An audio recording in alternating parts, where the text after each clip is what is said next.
Kabalo ba mo unsay kalainan sa laing nasod or sa Pilipinas? Abi ninyo, andiri sa laing nasod or diha sa Pilipinas, ang kalainan kay labi na kung estudyante ka, ga eskwela pa ka.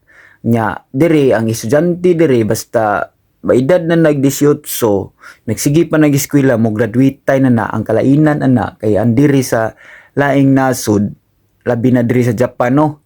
Ang kumpanya mo moadto dito sa eskwelahan kay mangita silang tao nga patrabahoon silang kumpanya. Daghan kayong kumpanya nga moadto sa eskwelahan kung asa dapita tong mo graduate na nag high school or unsa pa tag-adtuon nagkumpanya kay pangitaan na mangita na silang tao nga manarbaho dito sila ha. Ang dire kay ang kumpanya may mangitag tao pareho raman sa Pinas, ang kumpanya may mangitag tao, pero ang kalainan lang dire kay ang kumpanya may moadtog eskwelahan magatang sila og naanay mga tao nga mo graduate pa og high school, mga edad 18 nga bata pa ba ingon ana ba magsugod na nagtrabaho. Pero ang sa Pilipinas kay panggod kay bisan pag ning graduate na ka ana human ka graduate pero wala pa gyapoy trabaho. Bisan pag ning graduate ng high school or college, wala gyapoy trabaho. Andire ang kumpanya manggod mangita mo nang sayo kay narbaho mga tao diri labi na sa mga kauban nag-edad pag 18 mo pay pagpatog 18 na narbaho na kauban na namo. Pero ang sa Pilipinas, ha?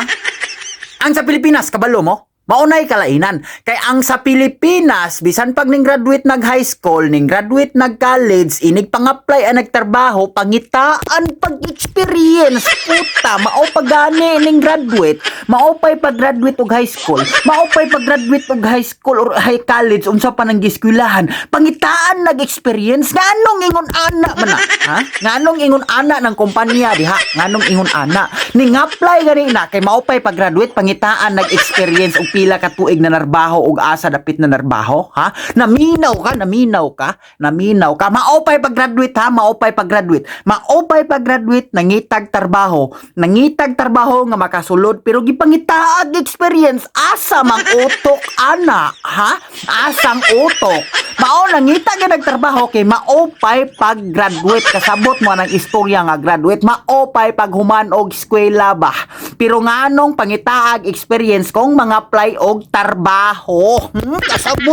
Kasabot ka. Ingon ana kanindot ang kumpanya sa Pinas. Ingon ana kautok ka kumpanya sa Pinas. Mao pagani pag-graduate kay nangitag trabaho, gipangitaan nag-experience asa mang utok ana, ha? Asa dire sa laing nasod. Mga apply direct trabaho, dili mangitag experience kay ang kumpanya mo moadtog eskwelahan, manguha silang tao, ini-graduate diretso na silang kumpanya sulod. Pero ang sa Pilipinas, ning graduate nag-college, ning graduate nag-high school, unsa pa nang nahuman, inig pang-apply, pangitaan, pag-experience sa abot ka, nganong di ka kasabot na anong pangitaan man nag-experience nga mao pa man ay pag-graduate, kasabot ka sa istoryang graduate, ha? Kasabot ka anong imong pangitag experience nga mao pa man ay paghumag-eskwela, ha? Mao pa paghumag-eskwela, pangitaan mo experience nga manarbaho sa iyong kumpanya, unsa man ang eskwela nag-experience na nag-eskwela na mao pa pag-graduate na nangita nagtrabaho, kasabot ka.